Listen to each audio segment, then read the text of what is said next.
Good afternoon, this is David Wendell. I'm Garth Holt. And we are Bushcraft on Fire. We're out here in the middle of the Smoky Mountains, up at a place called Cade's Cove. And we thought that we'd show you some of the wildlife around here a little bit. We'll insert a few pictures.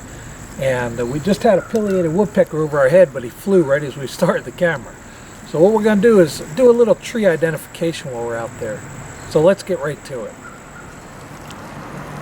Now, Dave, here in Cade's Cove, there's any number of different kind of pine trees. And this one is a special kind of pine. Dave, what exactly is special about this and what kind of pine tree is it? Yeah, what this is, Garth, this is a white pine.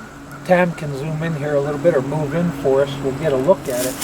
What I want you to see is the radial pattern around the stem. That's where these things here grow like this, Dave? Exactly. And what's going on here is this radial pattern is going up, and every radial that you see is a new year's growth. Now that's interesting because it makes it easy to identify white pine. Another good identifier for white pine are these needles. I'm going to pull one off of here.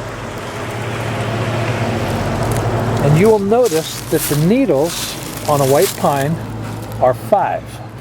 Okay? Get that in front of Garth's shirt so we can see it real well. You have 5 needles coming off of one stem. Okay? Typical of white pine. Now, Dave, is there anything on this that we can use in survival?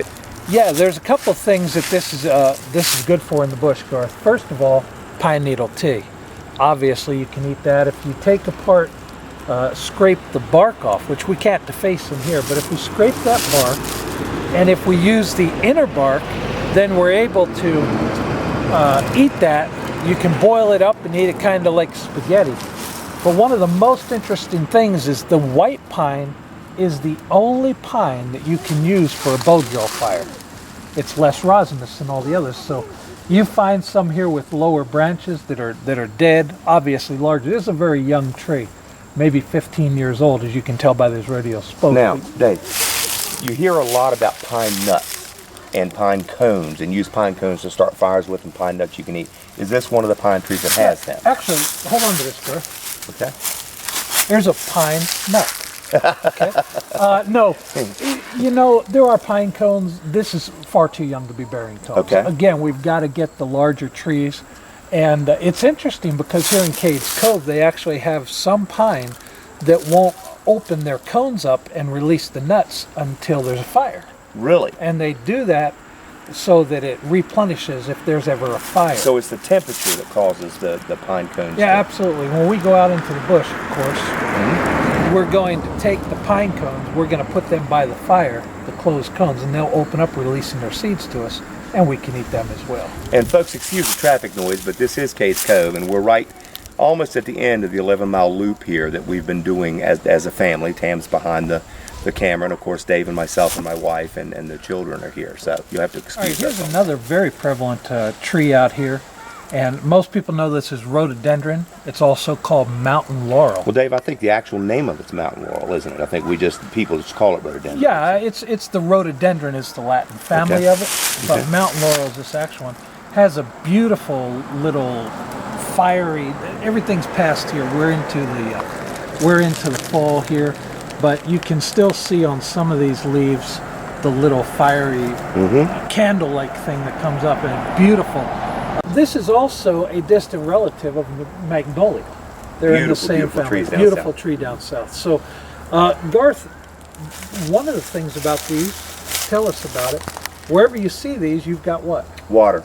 There's always going to be some type of water. You see them growing a lot alongside the ditches on the roads and stuff, but there's almost always water. That's one of the old things my grandmother taught me.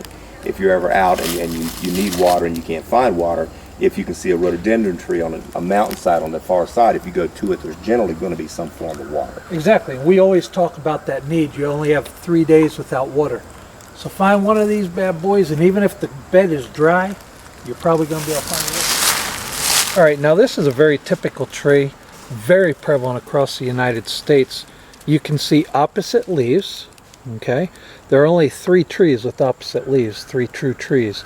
That's maple, this one, which is dogwood, and there's one other that I forget off the top of my head right now.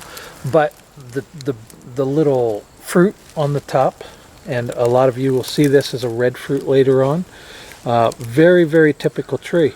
One of the things that the natives used to use this for, and I'm going to let you test this, Garth, is I want you to take that stem right there and chew that up a little bit and tell me what it tastes like. Okay.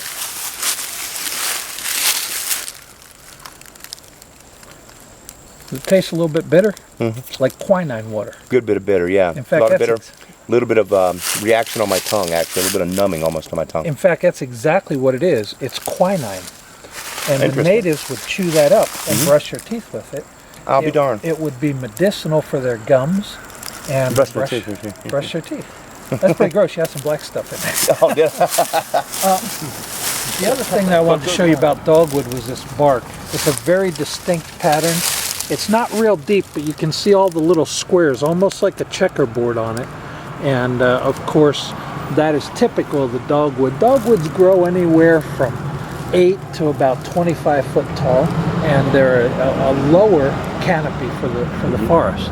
Again, a very, very beautiful tree. And there's actually a legend to the dogwood, isn't there, Garth? There is, and once again, my granny came through and told me about the dogwood. Now, according to legend, and now folks, you gotta understand, there's legends about a lot of trees. But according to legend, the dogwood tree will never ever grow large enough to hold a man, because legend has it that Jesus Christ was crucified on a dogwood tree. Now, historically, people dispute that, but you know what? It's kind of a nice legend, isn't it? So yeah, in fact, one of the reasons they do talk about that, let this car pass. One of the reasons they say that is because if you look inside the flower of the dogwood, there is a cross on the inside. Perfect cross. And that cross is made of magenta. I didn't know that. Which is the color of the blood, yeah, right? Yeah, absolutely. And so that's an interesting legend, probably urban myth, but it's interesting anyway, and it will help you identify the tree. So and it's nice. It's just some neat stuff to know. So let's move on. There's another interesting little tree. It's called the holly tree. And you can see, this is very typical. Most people know what this is because around Christmas time they all put holly up over their wreaths or something. Has a nice little red berry, doesn't it? Beautiful berry. You don't want to eat that. Right. It's not the best to eat. In fact, it's relatively poisonous. And I wanted to show you these spines are pretty sharp. Garth, it's time for testing. Okay. Yeah. Here, test me. These spines are pretty. Anything for the video, Dave. These spines are pretty sharp. And one of the things that you can do is if you find a larger holly, you can actually use those spines for, you can see how sharp that bad boy is, for different things, like fish hooks, for example. And it doesn't want to let go. So interesting little plant. You probably don't want to walk through it because it will tear you up pretty badly. So you want to watch for these, and they can grow relatively large. I think the holly can grow up to 10, 12 foot. We saw some pretty big ones down in here. All right, Dave, I think I saw a hemlock back over there. Would you like to walk over there and take a look at that? Sure, let's go look at it. Okay, while we're coming over to hemlock, I saw a very large white oak, and I've just got Tam scrolling up that right now. Again, you can see that radial pattern everywhere, the whole way up the tree. This is a very old tree, and so a very good representation of what that white pine is. And right next to us here is this hemlock. So let's take a look at that.